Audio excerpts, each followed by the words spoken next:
전능하사 천지를 만드신 하나님 아버지를 내가 믿사오며 그 외아들 우리 주 예수 그리스도를 믿사오니 이는 성령으로 잉태하사 동정녀 마리아에게 나시고 본디오 빌라도에게 고난을 받으사 십자가에 못 박혀 죽으시고 장사한 지 사흘 만에 죽은 자 가운데서 다시 살아나시며 하늘에 오르사 전능하신 하나님 우편에 앉아 계시다가 저리로서 산자와 죽은 자를 심판하러 오시리라.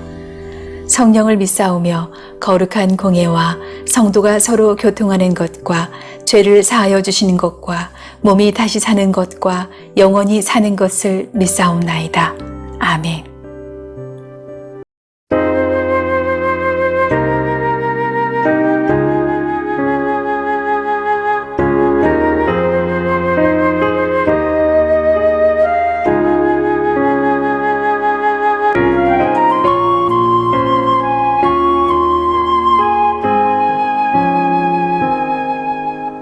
예수 우리 왕이여 이곳에 오셔서 우리가 함께 드리는 영광을 받아 주소서.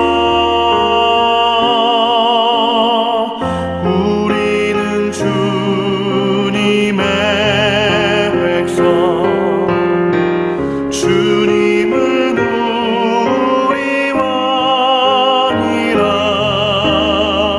왕이신 예수님 오셔서 좌정하사 다스리소서.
네가 네 하나님 여호와께서 네게 주시는 땅에 이르러 그 땅을 차지하고 거주할 때에 만일 우리도 우리 주위의 모든 민족들 같이 우리 위에 왕을 세워야겠다는 생각이 나거든 반드시 네 하나님 여호와께서 택하신 자를 네 위에 왕으로 세울 것이며 네 위에 왕을 세우려면 네 형제 중에서 한 사람을 할 것이요 네 형제 아닌 타국인을 네 위에 세우지 말 것이며 그는 병마를 많이 두지 말 것이요 병마를 많이 얻으려고 그 백성을 애굽으로 돌아가게 하지 말 것이니 이는 여호와께서 너희에게 이르시기를 너희가 이후에는 그 길로 다시 돌아가지 말 것이라 하셨음이며 그에게 아내를 많이 두어 그의 마음이 미혹되게 하지 말 것이며 자기를 위하여 은금을 많이 쌓지 말 것이니라.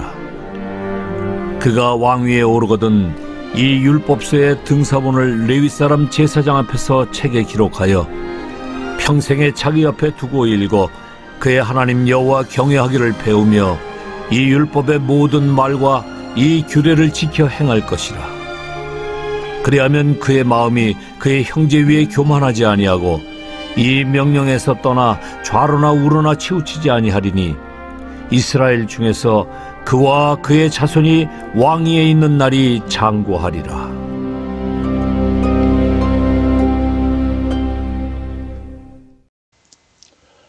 오늘 본문은 나중에 이스라엘의 왕이 생길 때 그 왕이 어떤 존재여야 하고 어떤 일을 해야 하는지 기록하고 있습니다.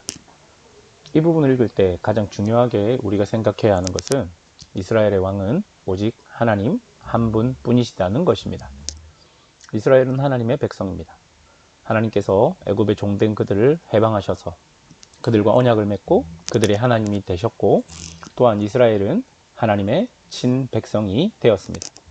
그 어떤 존재도, 그 어떤 세력도, 그 어떤 상황도 이것을 끊을 수 없습니다.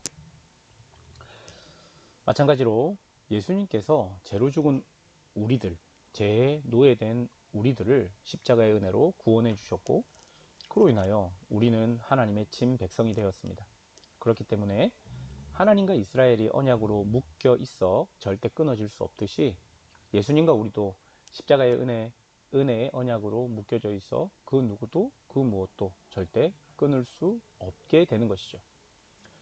그래서 바울은 로마서 8장 35절에서 누가 우리를 그리스도의 사랑에서 끊으리요, 환난이나 공고나 박해나 기근이나 적신이나 위협이나 칼이냐. 그리고 38절에서 39절에 보면 내가 확신하노니 사망이나 생명이나 천사들이나 권세자들이나 현재일이나 장래일이나 능력이나 높음이나 깊음이나 다른 어떤 피조물이라도 우리를 우리 주 그리스도 예수 안에 있는 하나님의 사랑에서 끊을 수 없다라고 말합니다. 사랑하는 여러분, 왕 대신 하나님과 우리는 절대로 끊어질 수 없는 존재임을 꼭 기억하시고 꼭 믿으셔야 합니다. 이런 맥락을 가지고 오늘 본문을 한번 살펴보겠습니다. 15절을 보십시오. 반드시 내 하나님 여호와께서 택하신 자를 내 위에 왕으로 세울 것이며, 내 위에 왕을 세우려면 내 형제 중에서 한 사람을 할 것이며, 내 형제 아닌 타국인을 내 위에 세우지 말 것이며 라고 기록합니다. 여기서 보면 왕을 세우려면 내 형제 중에서 한 사람으로 할 것이라고 말합니다. 이 말은 인간 왕은 진짜 왕이 아니라 하나님의 대리 통치자로서 역할을 감당해야 한다는 말입니다. 즉, 인간 왕이 세워졌다면 그 왕은 자신이 원하는 대로 통치하면 안 됩니다. 한마디로 스스로 신이 되려고 하면 안 된다는 것입니다. 여러분, 고대의 왕은 거의 전부 신의 아들이라고 여겨졌습니다. 그들이 권위를 가진 이유는 신의 아들로서 일반 사람들과 다른 특별한 능력이 있다 여겨졌기 때문일 것입니다. 그러나 하나님은 여기에 대해서 아니다라고 분명히 이야기합니다. 왕은 신의 아들이나 신과 동급이 아니라 사람이라고 분명히 말합니다. 만약 이스라엘의 어떤 왕이 나라를 잘 통치해서 나라가 부강해지고 백성들이 평안해졌다고 생각해 봅시다. 그럼 백성들 중에나 왕 스스로도 자신이 특별한 능력이 있는 것처럼 여겨질 수밖에 없을 것입니다. 그런데 하나님은 분명히 아니다.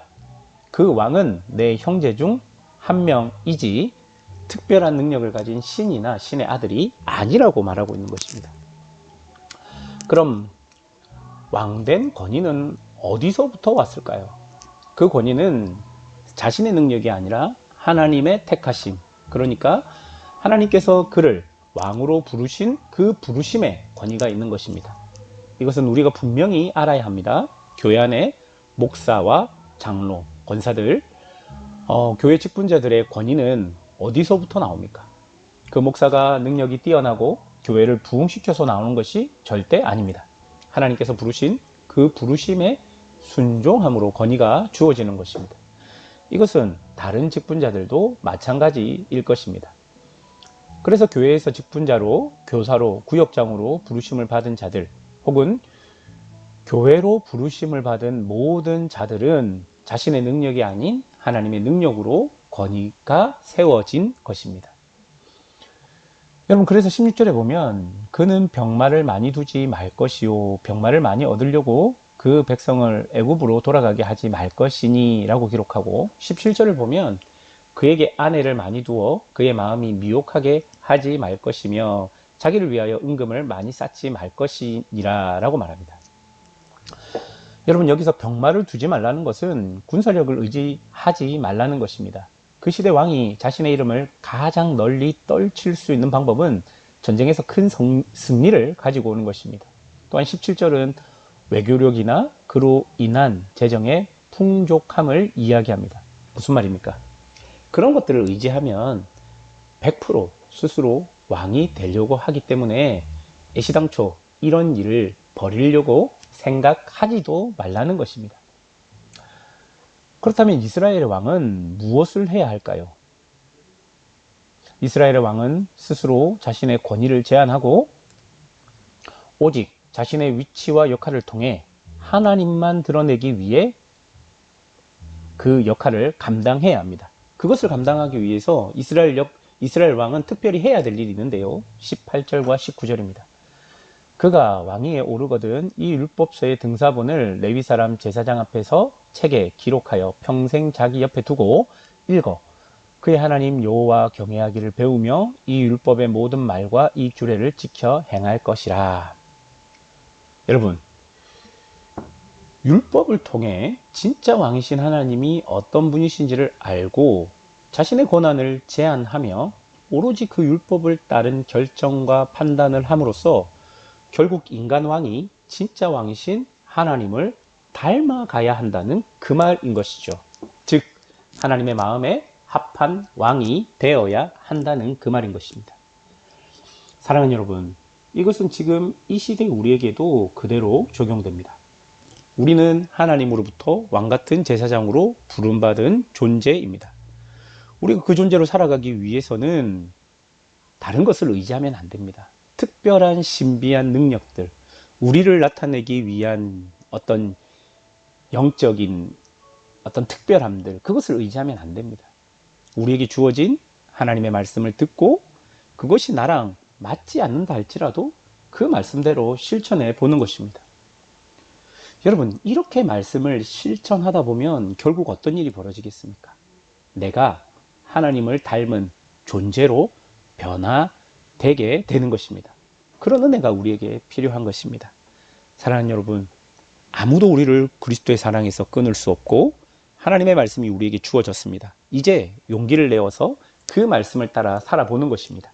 그리고 그 말씀이 도대체 나를 어떻게 변화시켜 가는지, 여러분, 이것은 절대로 실패할 수 없습니다. 왜냐하면 그리스도의 사랑에서 우리를 끊을 어떤 존재도 없기 때문입니다. 지금 당장은 아무것도 이루어지지 않을 것 같아 보일지라도 말씀이 내 안에 쌓이고 말씀의 실천이 내 안에 쌓이면 결국 시간이 흐른 후에 내가 하나님을 닮은 존재로 성숙하고 성장해 갈 것을 믿고 오늘도 이 말씀을 의지해서 살아가는 믿음의 성도들이 되시기를 주님의 이름으로 축원합니다. 기도하겠습니다.